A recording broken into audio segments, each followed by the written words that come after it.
Well, 2 years after her death, the house where Alianna DeFreeze was killed will finally be torn down, and soon. Her family says it's already taken too long, and there are too many vacant properties in Cleveland just like it. Ray Strickland spoke with them today.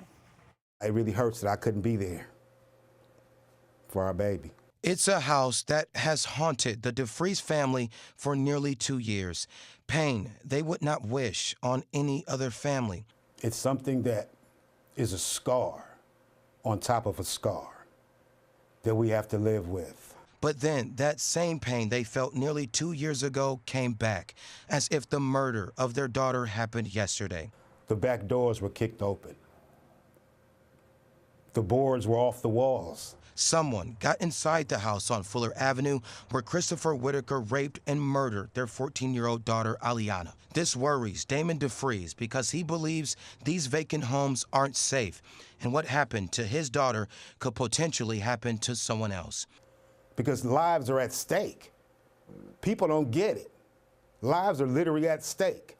He questions why the house was still standing in the first place, as the family calls for the city to make the demolition of abandoned homes a priority. Make the houses go away.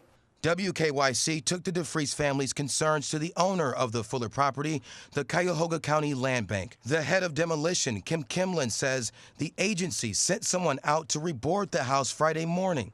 She says before it could be torn down, asbestos had to be removed, along with what they described was a biohazard inside. It took months to clean up, but she says the home will finally be demolished next week.